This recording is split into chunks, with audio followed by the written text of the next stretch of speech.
आप किसी coastal city में अपने घर के अंदर रेस्ट कर रहे हो, तभी अचानक सुनामी से सब कुछ तहस नहस हो जाए। कुछ पल पहले जहां बड़ा सा शहर, मार्केट, चलते फिरते लोग नजर आ रहे थे, वह समुद्र में मिल जाए तो क्या होगा? यकीन मानिए कि नजारा बेहद भयानक होगा। अब आप सोच रहे होंगे कि आखिर हम किस फिल्म की बात कर रहे हैं। वेल, यह किसी साइंस फिक्शन मूवी की कहानी नहीं, बल्कि हकीकत है जो कभी भी हो सकती है। दरअसल कुछ ऐसे थ्रेट्स हैं जो ह्यूमन लाइफ और धरती दोनों को हमेशा के लिए खत्म कर सकते हैं। क्या है ये नेचुरल थ्रेट्स, जानेंगे, मगर उसके लिए आपको हमारी वीडियो को एंड तक देखना होगा। चलिए डिटेल में जानते हैं। आज हम बात करने वाले हैं धरती पर 4 ऐसे नेचुरल डिजास्टर की जो अभी आने बाकी हैं। ये दुनिया को तबाह करने की पूरी ताकत रखते हैं। साइंटिस्ट तक इसे देखकर शॉक्ड एंड ट्रबल्ड में है। पता है क्यों? वेल, ऐसा इसलिए क्योंकि उनके अकॉर्डिंग इन नेचुरल डिजास्टर का आना कन्फर्म है। हालांकि ये आएंगे कब यह कोई नहीं कह सकता। तो चलो सबसे पहले बात करते हैं डूम्सडे ग्लेशियर की। डूम्सडे ग्लेशियर की बात की जाए तो इसका असली नाम थ्वेट्स ग्लेशियर है, मगर जब आप इसकी हकीकत जानेंगे तो खुद ही समझ जाएंगे कि इसे डूम्सडे ग्लेशियर आखिर क्यों कहा जाता है। वैसे यह सच किसी से छुपा नहीं है कि दिन ब दिन समुद्र का लेवल बढ़ता जा रहा है, जो इंसानों के लिए आए दिन प्रॉब्लम्स क्रिएट कर रहा है।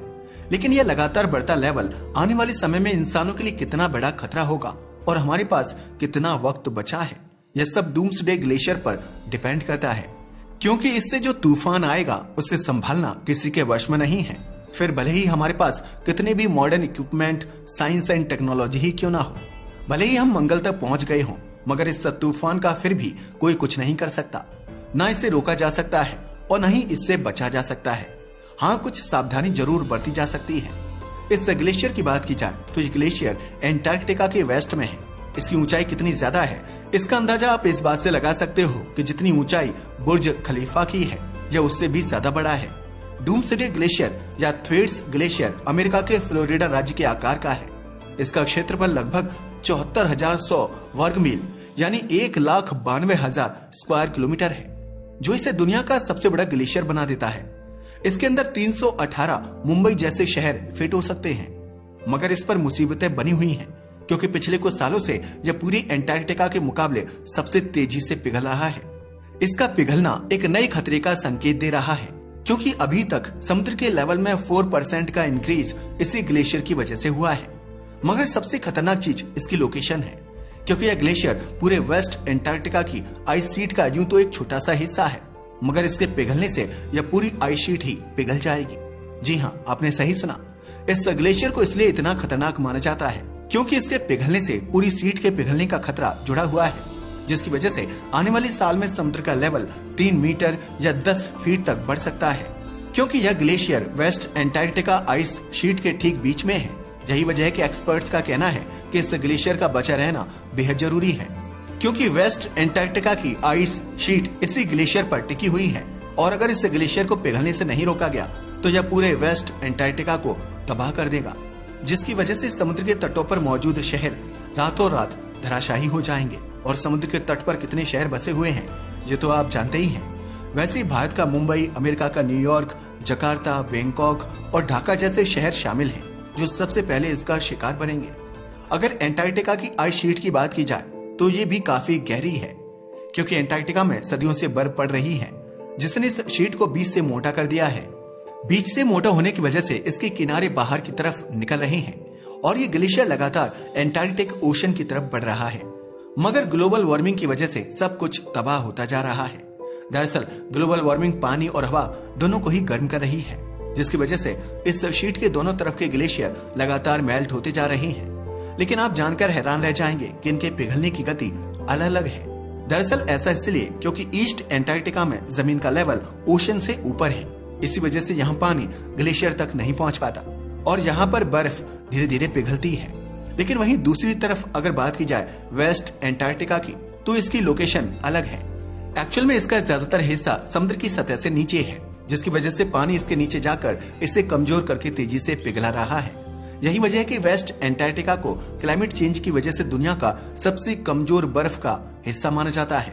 अगर बात की जाए डूम्सडे ग्लेशियर की, तो फिलहाल ये पानी के ऊपर लटक रहा है और समुद्र का पानी लगातार इसके नीचे जा रहा है। समुद्र के पानी ने इसे अंदर से खोखला कर दिया है।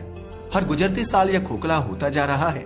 इसके टुकड़े टूटकर ओशन में मिक्स हो जाते हैं जिससे ओशन का लेवल बढ़ता ही जा रहा है और यह बढ़ा हुआ लेवल अंदर जाकर इसे और भी खोखला कर रहा है। 1992 से लेकर अभी तक ओशन का पानी इसे 14 किलोमीटर अंदर तक खोखला कर चुका है और अगर इसी स्पीड से यह प्रोसेस चलता रहा तो जल्दी यह पूरा ग्लेशियर टूटकर एंटार्कटिक ओशन में मिल जाएगा और यह कितनी तबाही लाएगा इसका अंदाजा लगाना भी मुश्किल है।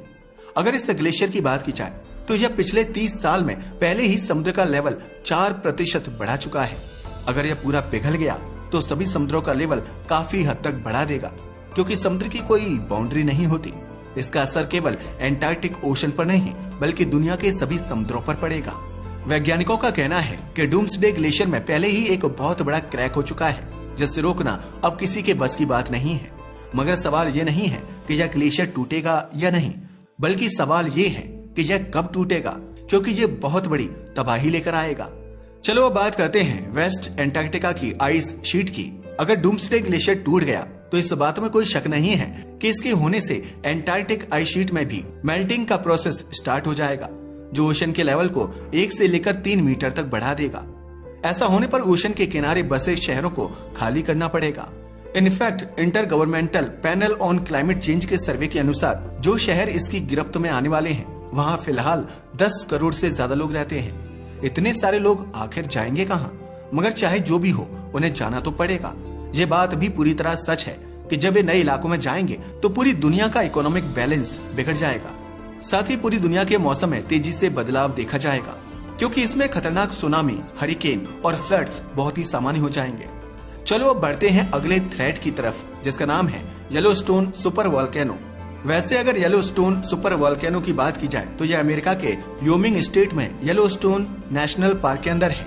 यह एक एक्टिव वोल्केनिक सिस्टम है जो दुनिया के सबसे बड़े खतरनाक सुपर वोल्केनो में से एक है। येलोस्टोन की बात की जाए तो दिखने में यह एक छोटा सा पहाड़ लगता है, मगर इसे आप छोटा सा पहाड़ समझने की गलती मत कीजिएगा क्योंकि यह केवल एक पहाड़ नहीं बल्कि एक बम है जो कभी भी फट सकता है। दरअसल यह एक सुपर वोल्केनो है जिसके अंदर बहुत ज्यादा मात्रा में मैग्मा भरा हुआ है। अगर यह वोल्केनो फट गया तो इससे भयंकर तबाही मचेगी। अब आप सोच रहे होंगे कि आए दिन कोई ना कोई वोल्केनो तो फटता ही रहता है, लगभग हर देश में वोल्केनो देखने को मिलते हैं। तो फिर अमेरिका के इस वोल्केनो के फटने में ऐसी क्या खास बात है? यह वोल्केनो दुनिया के बाकी वोल्केनो की तरह नहीं है क्योंकि अगर यह फट जाए तो इसका असर केवल अमेरिका तक ही देखने को नहीं मिलेगा बल्कि पूरी दुनिया को तबाही का सामना करना पड़ेगा। जी हाँ, आपने सही सुना। एक्चुअल में येलोस्टोन एक बहुत बड़े कॉल्डेरा के अंदर है जो लगभग 80 किलोमीटर लंबा और 65 किलोमीटर चौड़ा है। इसका मतलब यह है कि यह एक बड़े से पठार की तरह है जो पुरानी वोल्केनिक इरप्शन के बाद बना था, तभी तो इसे इतना खतरनाक माना जा रहा है। इनफैक्ट एक्सपर्ट्स का तो यहाँ तक कहना है कि यह सुपर वोल्केनो हर 6 से 7 लाख साल में एक बार फटता है। दरअसल येलोस्टोन ज्वालामुखी का आखिरी बड़ा विस्फोट करीब 6,40,000 साल पहले हुआ था। हालांकि पिछले 2.1 मिलियन साल में येलोस्टोन में कई छोटे और बड़े विस्फोट हो चुके हैं। इससे पहले 13 लाख साल पहले बड़ा एक्सप्लोजन हुआ था। इसके पास्ट रिकॉर्ड को देखते हुए एक्सपर्ट्स इतने डरे हुए हैं। मगर अब सवाल यह है कि आखिर ये ज्वालामुखी फटेगा कब? ये वोल्केनो जब भी फटेगा उससे इतनी भयानक तबाही मचेगी कि आप अपने बुरी से बुरी सपने में भी नहीं सो सकते। हालांकि यह फटेगा कब इसकी कोई स्पेसिफिक डेट अभी हमारे पास नहीं है। ऐसा इसलिए क्योंकि वोल्केनिक इरप्शंस का पूर्वानुमान नहीं लगाया जा सकता।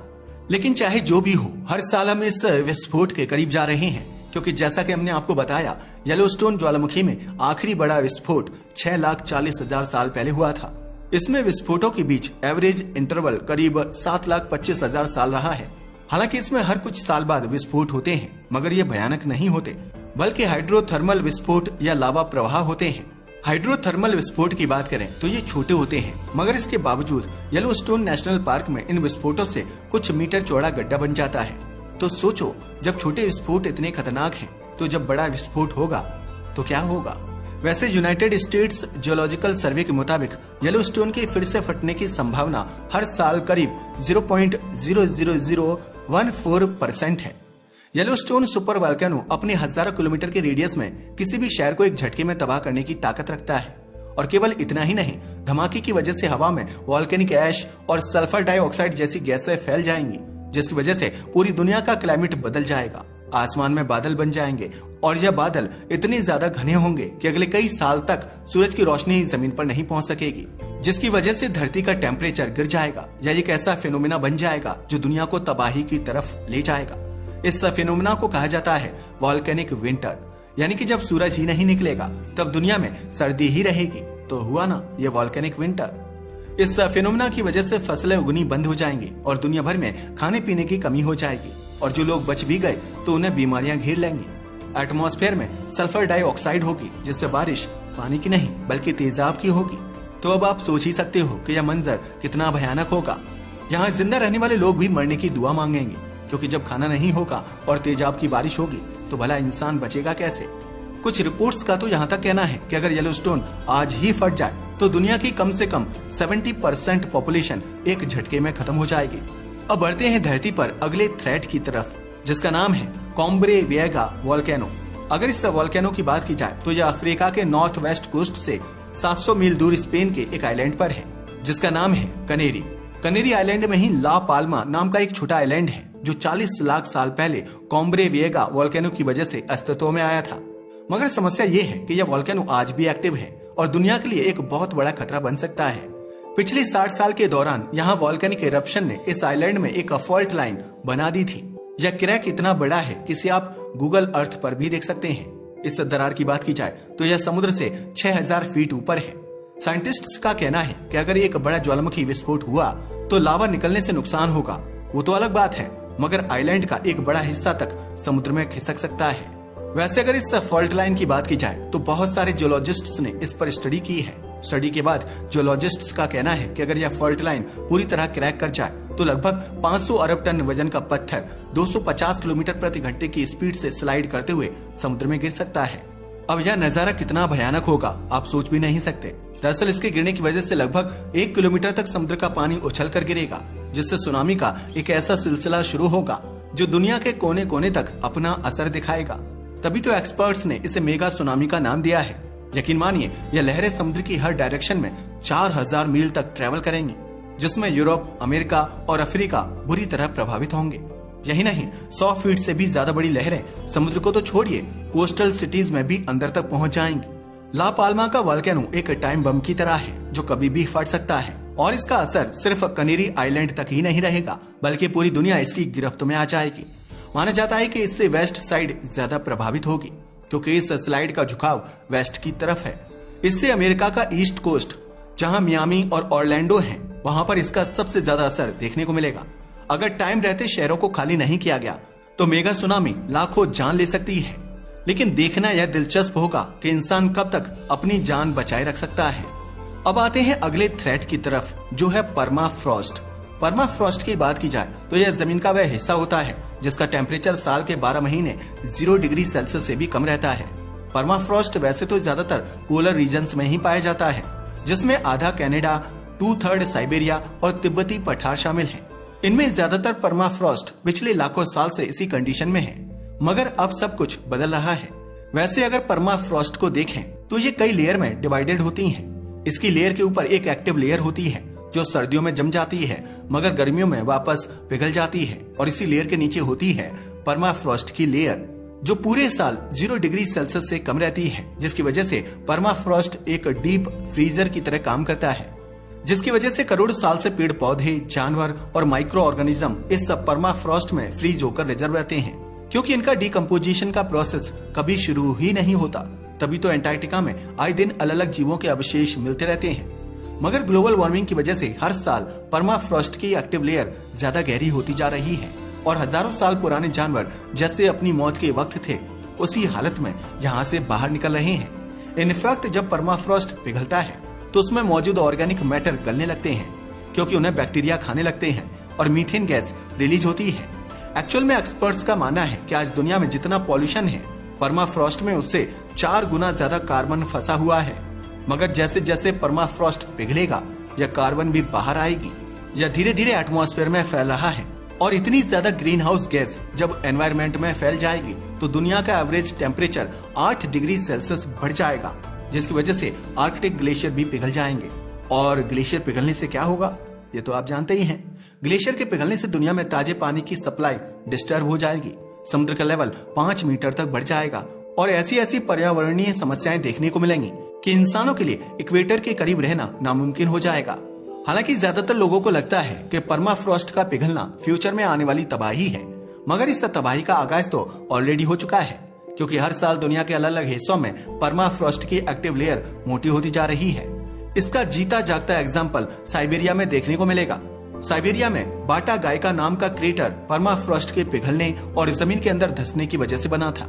यह पहले तो छोटा था, मगर अब लगातार बड़ा होता जा रहा है, जिससे पता चलता है कि परमाफ्रॉस्ट लगातार पिघलता जा रहा है। अगर परमाफ्रॉस्ट के पिघलने की प्रक्रिया यूं ही चलती रही तो अगले 50 से 70 सालों में दुनिया का 50 से 70% तक परमाफ्रॉस्ट पिघल जाएगा। और सबसे बड़ी प्रॉब्लम यह है कि परमाफ्रॉस्ट को पिघलने से कोई नहीं रोक सकता। अगर फॉसिल फ्यूल्स को आज ही पूरी तरह खत्म कर दिया जाए तो भी परमाफ्रॉस्ट को पिघलने से रोकना नामुमकिन है। तो देखा आपने इंसान किस कदर खतरे के मुहाने पर खड़ा हुआ है। इंसान कभी भी इनका शिकार बन सकता है। वैसे आपका इसके बारे में क्या ख्याल है? अपनी राय को हमें कमेंट करके बताना ना भूलिएगा। साथ ही अगर आपको हमारी वीडियो पसंद आई हो तो इसे लाइक और हमारे चैनल को सब्सक्राइब करें। धन्यवाद।